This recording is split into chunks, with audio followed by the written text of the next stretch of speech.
प्रदेश में नवीन शैक्षणिक संवर्ग के जो कर्मचारी हैं, इनके क्रमोन्नति का आदेश मध्य प्रदेश शासन स्कूल शिक्षा विभाग के द्वारा जारी कर दिया गया है, जिसमें स्पष्ट रूप से बताया गया कि सहायक शिक्षक एवं उच्च श्रेणी शिक्षक संवर्ग की भांति ही जो नवीन शैक्षणिक संवर्ग के कर्मचारी हैं, इन्हें क्रमोन्नत वेतनमान योजना में सम्मिलित किया गया है। तो इस प्रकार इस आदेश के अनुसार जो नवीन शैक्षणिक संवर्ग के कर्मचारी हैं, इन्हें क्रमोन्नति का लाभ प्राप्त हो रहा है और क्रमोन्नति के लाभ के लिए इनकी जो वरिष्ठता है नियुक्ति दिनांक से गणना की गई है। भले ही इसकी गणना काल्पनिक की गई हो, लेकिन क्रमोन्नति के आदेश में वरिष्ठता का लाभ प्राप्त हो रहा है नियुक्ति दिनांक से। आज हम देखेंगे, काफी सारे शिक्षक साथियों के प्रश्न आ रहे थे कि सर पदोन्नति हो जाने के उपरांत क्रमोन्नति के क्या नियम है, अर्थात कर्मचारी की पदोन्नति हो गई तब कब इन्हें क्रमोन्नति का लाभ प्राप्त होगा, क्रमोन्नत वेतनमान का लाभ प्राप्त होगा। साथ ही हम देखेंगे कि क्रमोन्नत वेतनमान की जो गणना है वो किस प्रकार से की जाती है। हालांकि लास्ट के वीडियो में हमने देख लिया था, लेकिन एक बार और हम देख लेंगे कि किस प्रकार से क्रमोन्नत वेतनमान की गणना की जाएगी। सबसे पहले हम समझ लेते हैं कि जो क्रमोन्नति है या फिर पदोन्नति है, दोनों ही समकक्ष है। विभाग में यदि पद रिक्त हैं तब कर्मचारियों को पदोन्नति दे दी जाती है, और ऐसे कर्मचारी जिन्हें पदोन्नति नहीं मिलती है उन सभी कर्मचारियों को क्रमोन्नत वेतनमान का लाभ दिया जाता है। और क्रमोन्नति के लिए शर्त है कि कर्मचारियों की जो अवधि है, सेवा अवधि, वो 12 वर्ष, 24 वर्ष और तृतीय क्रमोन्नति के लिए 30 वर्ष होना अनिवार्य है। 30 वर्ष की सेवा अवधि एक ही पद पर होने पर तृतीय क्रमोन्नति का लाभ इन्हें प्राप्त हो जाता है। जैसे जैसे हम समझने का प्रयास करते हैं, कोई शिक्षक साथी हैं जो विभिन्न सनों में नियुक्त हुए हैं। अब यदि एक ही पद पर वे कार्य कर रहे हैं और उनके 12 वर्ष हो गए हैं, जैसे एक एग्जाम्पल के लिए 98 के कोई शिक्षक साथी हैं, 12 वर्ष के बाद में अर्थात 2010 में इन्हें प्रथम क्रमोन्नति मिल जाएगी। इसी प्रकार 24 वर्ष की सेवा अवधि के बाद में 2022 में इन्हें द्वितीय क्रमोन्नति का लाभ मिलेगा, और 30 वर्ष की सेवा अवधि के पश्चात 2028 में इन्हें तृतीय क्रमोन्नति का लाभ प्राप्त होगा। एक ही पद पर वे कार्य कर रहे हैं। अब यहाँ पर एक एग्जाम्पल, जैसे 98 में नियुक्त शिक्षक साथी 2010 में प्रथम क्रमोन्नति का लाभ मिल गया और इसके बाद में 2012 या 13 में इनकी पदोन्नति भी हो गई। तब ऐसी कंडीशन में इन्हें अगला क्रमोन्नत वेतनमान कब मिलेगा, अर्थात पदोन्नति डेट से अगले 12 वर्ष के बाद में मिलेगा, या फिर प्रथम नियुक्ति दिनांक से इनकी 12, 24 या फिर 30 वर्ष की गणना करते हुए अगला क्रमोन्नत वेतनमान इन्हें मिलेगा। तो इसे हम समझने का प्रयास करते हैं। जैसे यहाँ पर कर्मचारी ने 2010 में क्रमोन्नति ले लिया और 2013 में, एग्जाम्पल के लिए 2013 में इनकी पदोन्नति हुई है, तो यहाँ पर कर्मचारी को दोहरा लाभ नहीं मिल सकता।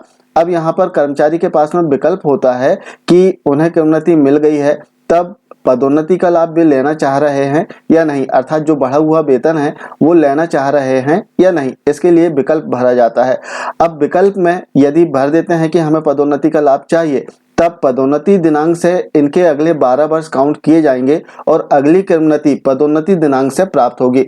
और विकल्प में यदि वो देते हैं कि जो क्रमोन्नति दिनांक है उस दिनांक से ही हमें लाभ चाहिए, तो प्रथम नियुक्ति तिथि से 12 वर्ष, 24 वर्ष और 30 वर्ष की सेवा अवधि के पश्चात इन्हें प्रथम, द्वितीय और तृतीय क्रमोन्नति का लाभ प्राप्त होगा। तो यहाँ पर कर्मचारी के पास में विकल्प होता है। कर्मचारी यदि विकल्प देते हैं कि पदोन्नति दिनांक से हमें इसका लाभ चाहिए, तब पदोन्नति दिनांक से अगले 12 वर्ष काउंट किए जाएंगे, और यहाँ पर यदि विकल्प देते हैं कि क्रमोन्नति दिनांक से हमें इसका लाभ चाहिए, तब प्रथम नियुक्ति तिथि से लगातार इसकी गणना कर ली जाती है। और इस संबंध में हम देखें तो वेतन पुनरीक्षण नियम में भी इसका उल्लेख किया गया है कि कर्मचारी जो है विकल्प चुन सकते हैं। तो कर्मचारी के ऊपर निर्भर करता है कि वो किस प्रकार से लाभ लेना चाह रहे हैं। सामान्य रूप से यदि हम देखें तो यदि पहले क्रमोन्नति मिल गई है और उसके बाद पदोन्नति हुई है, तो जनरली क्रमोन्नति जो डेट है, प्रथम नियुक्ति तिथि से जो क्रमोन्नति है इसकी गणना की जाती है, क्योंकि विकल्प भी कर्मचारी लगभग इसी आधार पर भरते हैं। यहाँ पर विकल्प का चयन करते समय कर्मचारी कैलकुलेशन कर लेता है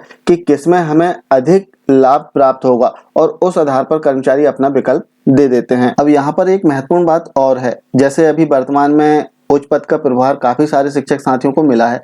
जैसे कोई 99 के शिक्षक साथी हैं, इन्हें उच्च पद का प्रभार मिला है और उच्च पद का प्रभार पहले मिल गया है, इसके बाद में इनकी जो 24 वर्ष की अवधि है वो पूर्ण हो रही है, तो इन्हें क्रमोन्नति का लाभ प्राप्त होगा। ऐसा नहीं है कि उच्च पद का प्रभार इन्हें मिल गया है तो क्रमोन्नति का लाभ इन्हें नहीं मिलेगा, ऐसा नहीं है, क्योंकि उच्च पद के प्रभार में आपका जो वेतन है वो सेम रहेगा, इसमें किसी प्रकार की बढ़ोतरी नहीं हो रही है, अर्थात पदोन्नति नहीं है वर्तमान की स्थिति में। यदि हम देखें तो इन्हें भी जो क्रमोन्नत वेतनमान है इसका लाभ मिलेगा। तो इस प्रकार हम देखें तो यदि एक ही पद पर हम कार्य करते हैं, 12 वर्ष पूर्ण हो गए हैं, 24 वर्ष पूर्ण हो गए हैं और 30 वर्ष पूर्ण हो गए हैं, तो इस प्रकार से आपको प्रथम, द्वितीय और तृतीय क्रमोन्नति का जो लाभ है वो प्राप्त होगा।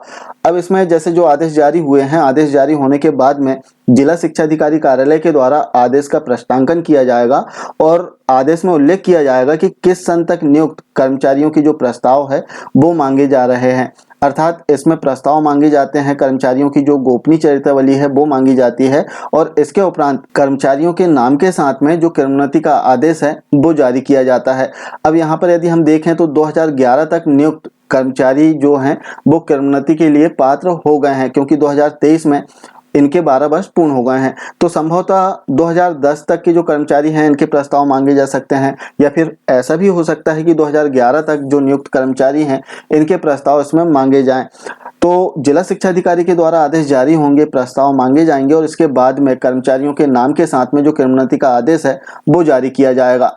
अब गणना कैसे करना है, तो गणना करने के लिए यदि आपको 7वां वेतनमान मिल रहा है तो इसके लिए जो टेबल है, जो मैट्रिक्स है वो जारी की गई है वित्त विभाग के द्वारा और इस मैट्रिक्स के आधार पर ही जो गणना है वो की जाती है। जैसे हम माध्यमिक शिक्षकों की बात करें तो माध्यमिक शिक्षकों के लिए आदेश में भी उल्लेख किया गया है कि वर्तमान में माध्यमिक शिक्षकों को 8वें लेवल पर वेतन मिल रहा है। तो इस लेवल पर जो भी आपका बेसिक है, जैसे एक एग्जांपल हम लेते हैं 2023 में हमें क्रमोन्नति का लाभ मिल रहा है और वर्तमान में यदि हमारा जो बेसिक है 40,300 रुपए है, तो हमें यहाँ पर करना क्या है, इसके एक स्टेप आगे आ जाना है अर्थात नीचे। तो अगला स्टेप जो है 41,500 में हम फिक्स हो गए।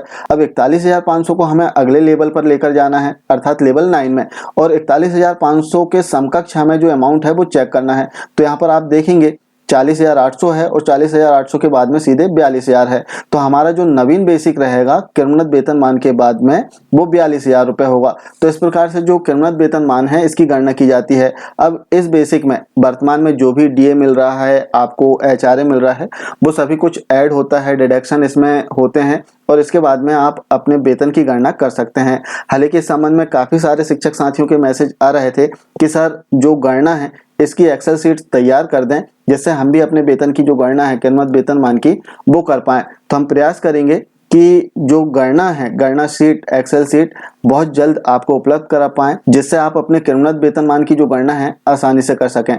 तो आशा है जानकारी आप समझ पाए होंगे।